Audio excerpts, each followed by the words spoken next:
మీరు ఈ స్క్రీన్పై చూస్తున్న అడవి సాధారణ అడవి కాదు.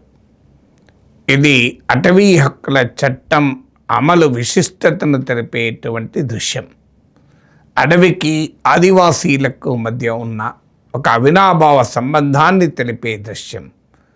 తరతరాలుగా మన సమాజంలో పాతుకుపోయిన ఆలోచనలకు ఒక విరుగుడు.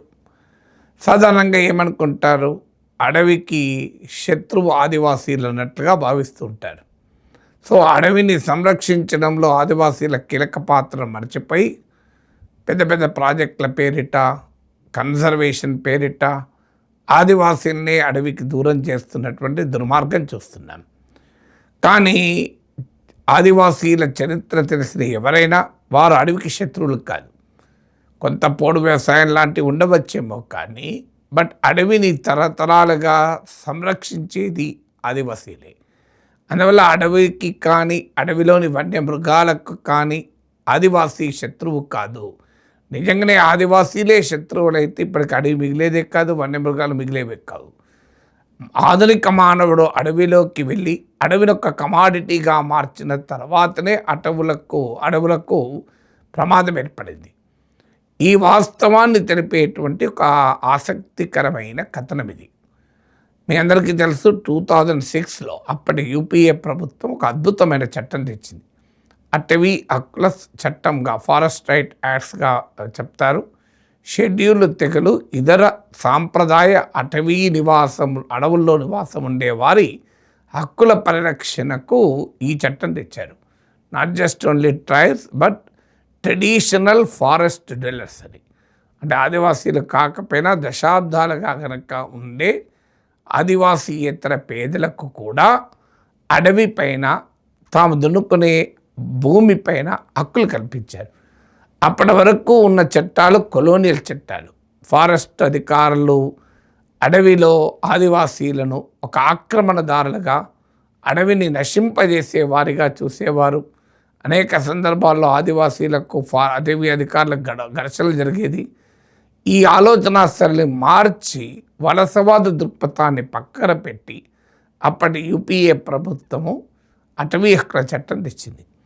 ఈ చట్టం ద్వారా తరతరాలుగా అడవిలో దున్నుకునే వారికి భూమిపైన హక్కు కల్పించారు. అలాగే అడవి పైన కమ్యూనిటీ రైట్స్ ఇచ్చారు. అంటే ఒక ఆదివాసీ జన సమూహము ఒక అడవిని ఉపయోగించుకొని అటవీ సంపదను విస్తరిస్తూ అడవి ద్వారా ఆర్థిక ప్రయోజనాన్ని పొందవచ్చు. దీన్నే కమ్యూనిటీ రైట్స్ అంటారు. సో ఇలా మహారాష్ట్రలోని చంద్రపూర్ జిల్లాలోని పచ్గావ్ అనేటువంటి గ్రామం, ఇక్కడ ఉన్నటువంటి ఆదివాసులు స్థానిక సోషల్ యాక్టివిస్టుల సహకారంతో ఈ అటవీ హక్కుల చట్టం కింద ఒక 1006 acres 1000 ఎకరాలకు పైగా ఉన్న అటవీ పైన అధికారాన్ని తీసుకున్నారు, హక్కులు సాధించారు. ఈ హక్కులు సాధించినటువంటి ఆదివాసీలు more than 1000 acres forest land పైన హక్కులు సాధించి ఒక కమ్యూనిటీగా, ఏ వ్యక్తికి హక్కు ఉండదు, గ్రామ సభ, ఒక community management system, collective management system, సామూహిక యాజమాన్యము, సామూహిక నిర్వహణ పద్ధతిని అనుసరించి ఈ 1000 ఎకరాల్లో బ్యాంబూ ఎంటర్ప్రైజ్ నడిపారు. సో బ్యాంబూ ఆర్థిక ప్రయోజనాలు మనకు తెలియనిది కాదు. సో ఈ బ్యాంబూ ఎంటర్ప్రైజ్ నడుపుతూ గత 10 ఏళ్లలో 3,40,00,000 పైగా ఆదాయాన్ని సంపాదించారు. అంటే ఏడాదిలో 34 లక్షల ఆదాయాన్ని సంపాదించారు. ఈ అడవిని సామూహికంగా నిర్వహించడమే కాదు, ఈ అడవి ద్వారా తమకు బదలాయించబడినటువంటి హక్కుల్ని సద్వినియోగం చేసుకోవడమే కాదు, వాటి నుంచి వచ్చేటువంటి ఆదాయాన్ని కూడా సామూహికంగానే నిర్ణయాలు తీసుకున్నారు. అక్కడ స్థానిక సమాజానికి ఉపయోగపడేలా మాత్రమే ఈ డబ్బులు ఉపయోగించారు. దీంతో ఏం జరిగింది, అడవిని పరిరక్షించడమే కాదు, ఒకప్పుడు అడవిలో వీరిని ఎంక్రోచర్స్గా చూసేవారు. ఇప్పుడు అడవిని అభివృద్ధికి దోహదం చేస్తున్న వారుగా వీరి పట్ల అధికారుల్లో కూడా ఆలోచన మారింది. స్థానిక ఆదివాసీ యువత ఉపాధి లేక ఎక్కడికో వెళ్ళేవారు. గుజరాత్, కర్ణాటక రాష్ట్రాలకు కూడా వలస వెళ్ళేవారు ఈ గ్రామం నుంచి. ఇప్పుడు వలసలు పూర్తిగా ఆగిపోయాయి. కారణం ఏంటంటే ఈ బ్యాంబూ ఎంటర్ప్రైజ్, అంటే బాంబు పెంచడము, దీన్ని మార్కెటింగ్ చేసుకోవడం, ఈ బ్యాంబూ ఎంటర్ప్రైజ్లోనే వారికి ఆదాయం దొరుకుతుంది. అందువల్ల మైగ్రేషన్, సుదూర ప్రాంతాలకు వలస వెళ్ళడం ఆగిపోయింది. ఆ వచ్చినటువంటి ఆదాయంతో నాన్ సీజన్లో కూడా రెవెన్యూ ఇన్కమ్ ప్రొవైడ్ చేయగలుగుతున్నారు. అంటే అందరికీ తెలుసు, మీకు వర్షాకాలంలో ఈ బ్యాంబూ హార్వెస్టింగ్ అనేది స్లో అయిపోతుంది. ఆ సమయంలో ఇతర రకాల డెవలప్మెంట్ యాక్టివిటీస్ను ఈ బ్యాంబూ ఎంటర్ప్రైజ్ ద్వారా వచ్చిన ఆదాయం ఉపయోగించి చేయడం ద్వారా స్థానిక యూత్కు ఇయర్ లాంగ్ 12 నెలల పాటు ఉపాధిని, ఎంప్లాయ్మెంట్ అండ్ ఇన్కమ్ క్రియేట్ చేయగలుగుతున్నారు. ఈ వచ్చిన రిసోర్సెస్ను స్థానికంగా గ్రామాల్లో మౌలిక వసతుల కల్పనకు వాడుతున్నారు, లేదా ఎడ్యుకేషన్ కొరకు వాడుతున్నారు.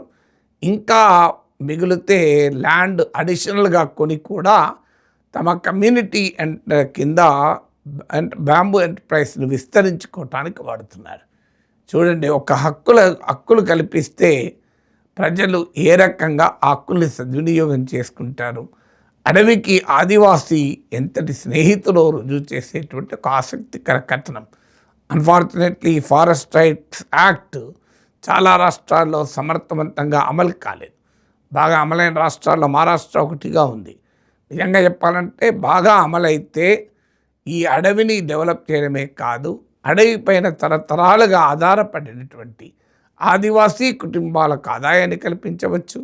వారు సుదూర ప్రాంతాలకు వలస వెళ్ళాల్సిన అవసరము లేదు. ఆదివాసీ ప్రాంతాల్లో అశాంతి లేకుండా స్టెబిలిటీ కూడా సాధించవచ్చు. వారిని తమ కాళ్ళపైన తాము నిలబడేలా చేయవచ్చు. అంటే ట్రైబల్ ఫ్యామిలీస్ను, ట్రైబల్ కమ్యూనిటీస్ని ఎంపవర్ చేయొచ్చు. చంద్రపూర్ జిల్లాలోని, మహారాష్ట్రలోని చంద్రపూర్ జిల్లాలోని పజ్గావ్లోని గోండ్ ఆదివాసీ కమ్యూనిటీ అనుభవం ఇది.